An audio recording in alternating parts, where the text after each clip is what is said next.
Kikinig, hindi titikom, kanyang bibig.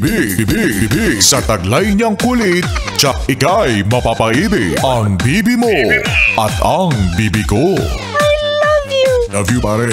Bibo! Bibo!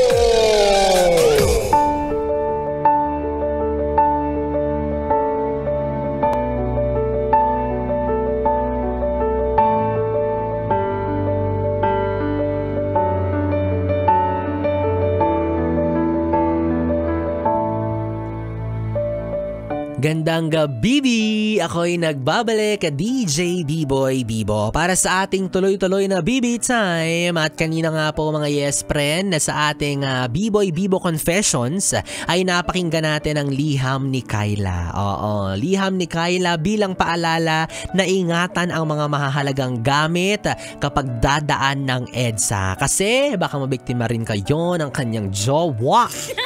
Oo, yung jowa ni Kyla na ang lakas ng amats, na pati siya na mismong boyfriend niya ay biniktima siya, 'di ba? O hindi pa naman daw confirmed 'yon. Oo, kung totoo bang magnanakaw yung jowa niya, hindi niya naman na kasi, 'di ba, kinonfront or talagang siniyasat kung ano bang motibo ng boyfriend niya nung gabing 'yon, kung bakit inagaw or hinablot niya yung pitaka ni Kyla. Maaring tama nga naman, no? May point yung sinabi ni Kyla na baka naman nakita siya ng boyfriend niya that night, no? Natsempuhan siya na nakitang nakasakay sa jeep. Tapos, since malakas ang amats nga nito ni Kuya, mukhang laging sabog. Pinagtripan niya yung nobya niya, hinablot niya yung wallet. Pero kung ganon, ang lakas naman ang amats mo, Kuya. Paano kung hindi pa nakakapagbayad yung jowa mo sa pamasahe, tapos hinablutan mo ng wallet? Di nga, di ba, nag 1, 2, 3 siya, or worst, maglalakad siya pa uwi.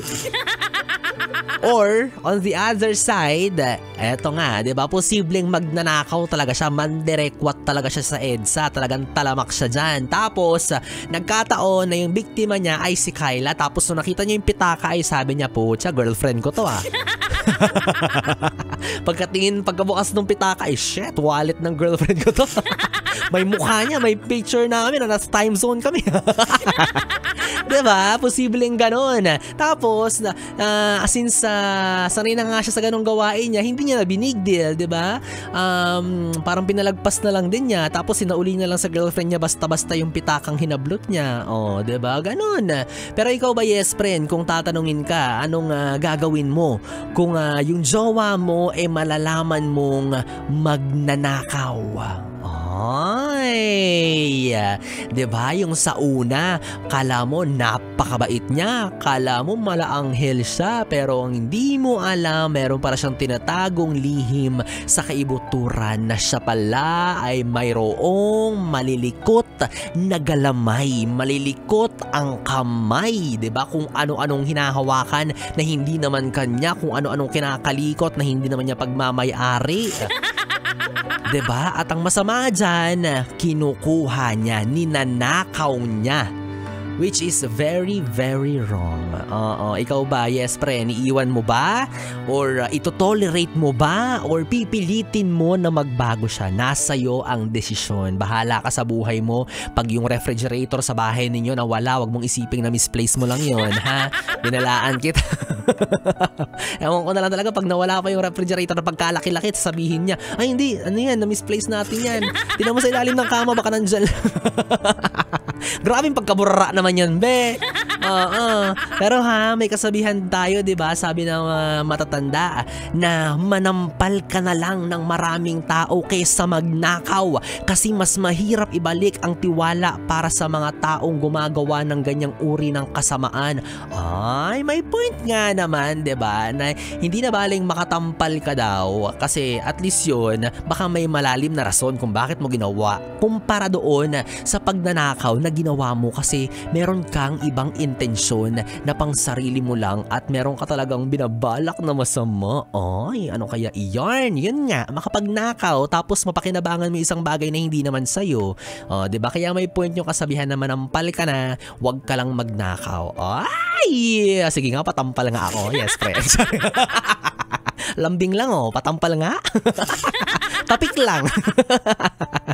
Pero aminin nyo, mga yes friend kong baby, minsan may mga tao pa rin talaga sa paligid natin na ganito, no, malikot ang kamay kung saan-saan napupunta, pero aminin ninyo, nauuto pa rin tayo ng iilang buwayang politiko. Ay, sorry, nadulas ako. Oh my God. Sorry, nadulas ako. Nakakainis. Hoy, pero reminder to sa atin na dapat tayong mga lumalaban sa buhay, dapat piliin nating lumaban ng patas. Lahat naman tayo may hamon sa kanya-kanya nating buhay. Lahat naman tayo may pinagdadaanan. Depende na lang sa atin yan kung paano natin to haharapin at lalabanan. Diba? Isipin mo, tama yung sinabi ni Kyla kanina sa liham niya. Meron nga dyan mga matatanda, mga uugod-ugod na, yung mga halos wala nang natitirang lakas sa katawan nila, pero pinipili pa rin ang marangal na trabaho. Hinahanap pa rin nila yung buhay na para sa kanila sa pamamagitan ng sipag at tiyaga. Samantalang ikaw, na bortang siraulo ka, magnanakaw ka lang, diba? Isipin mo na mabuti. Yung mga biceps mo, yung mga muscles mo, wag mong gamitin sa pag-akyat sa mga kani-kaninong bahay, ha? Wag mong gamitin yung puwersa ng braso mo para manghablot ng hindi mo naman bag at cellphone.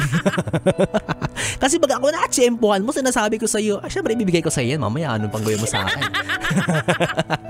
Diba? Isipin mo, yes friend, na ano ba? Sa dami ng trabaho sa mundong to, no? Lumaban ka naman ng patas.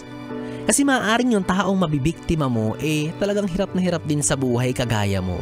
Unfair, diba? Unfair na siya kumakayod, nagpapakapawis, nagpapakakuba para lang humanap at makahagilap ng pera na ipapakain sa pamilya niya. Yung pera mismo yung pinakain. Gusto mo yan? Diba? Para lang may mahandog, maihatag na pagkain sa lamesa ng pamilya. Tapos ikaw, ganyan lang. Tandaan mo, kahit anong hirap ng buhay, wag na wag kang magsesettle sa ganung gawain o trabaho, kahit ano pa yan, basta illegal. Kasi promise, babalik at babalik sa'yo yung karma. Isipin mo, paano kinakaya ng konsensya mo na yung pinapakain mo sa pamilya mo ay galing sa masama. Hindi yan maituturing na biyaya dahil ang pagnanakaw ay isang uri ng pandaraya. Lumaban ka ng patas. Kaya kung ako sa'yo, yes friend, kung magnanakaw yung jowa mo, kung may kilala kang magnanakaw, ay, layuan mo na yan. Sa akin ka na lang. Oo, well, magnanakaw din ako pero nang halik. Gusto mo yun? Gusto mo yan, yes friend? 1 point for B-boy, nakakisa ko. Sorry. At ito ang mapapangako ko sa'yo, puso mo lang ang nanakawin ko. O, diba? Malinis, walang kaso. Ganun dapat. Kainis naman to si B-boy, napakaharot. Well, nanakawin ko na rin tong mga sandaling ito, no, yes pre, na para maihayag sa'yo ang mabuting balita para sa gabing ito, kung sino nga ba ang mapalad na nanalo para sa ating Yes FM, it's your birthday. Yes FM, it's your birthday. Yes, friend! Yes, friend, sa mga oras na ito ay nasa kamay na ni B-boy Bibo kung sino ang mapalad na nanalo ng 500 piso para sa ating Yes FM. It's your birthday ngayong gabi. Kaya naman, yes, friend, eto na, wag na nating patagalin pa. Congratulations sa iyo, Gerald Onoya, congratulations! Meron kang tumataginting na 500 piso para sa ating Yes FM. It's your birthday. Ang hinahanap kanina ni DJ B-boy Bibo ay ang mga pinanganak sa taong 1990 to 2000. At siya ang may pinakamabilis na daliri. May pinaka-alertong kamay na nakapag-send ng kanyang valid ID na may kasamang birth date. Ganyan. Sa ganyang paraan dapat ginagamit ang ating mga kamay, hindi sa kasamaan. Diba? Sa pagkakaperahan na galing naman sa kabutihan. Oo, galing pa kay B-boy Bibo. Ano na lang biyaya yan, be? Diba? Napakaswerte mo, sa akin parang galing. Napaka naman ni B-boy Bibo. Oh, yes, friend, ikaw kung hindi ka man na mapalad na ninalo para sa gabing ito, no? Huwag kayong mawala ng pag-asa dahil tuloy-tuloy pa rin tayo sa pamimigay natin ng papremyo. Meron pa tayong isang promo, ang ating pera lang yan. Yes, friends, sa pera lang yan, ang kailangan mo lamang gawin ay abangan at antabayanan ng paborito mong DJ at hintayin mo kung ano ang ipapagawa niya sa'yo kapalit ng tsansang manalo ng 500 piso. Sa game na to, kailangan lang ay ikaw ay utu-uto. Kasi kung ano ang iutos ng DJ, yun ang gagawin mo. Okay? O kaya naman wag kang mawala ng pag-asa at manatili ka lang nakatutok dito sa Yes FM para sa tsansang manalo ng mga papremyo. Wala na ways, yes friend, 3 oras na BB time na naman ang ating pinagsamahan. Nakapiling mo ang BB mo sa radyo. DJ B-Boy Bibo, ang DJ na single, ready to mingle, basta walang label. Magkasama at magkarinigan tayong muli bukas sa araw ng Sabado. Uy, sana all may weekend. Makakasama niyo po ako 2 p.m. to 6 p.m. para sa ating programang Stick to One, mga kantang OPM hatid sa inyo ng 101.1 Yes FM. Yes friend, tuloy-tuloy na ang ating tugtugan ngayong umaga. Ito na ang susunod na kanta, Same Ground by Kichi Nadal. Good night, baby. Mwah, mwah. Sleep well. 101.1 Yes FM.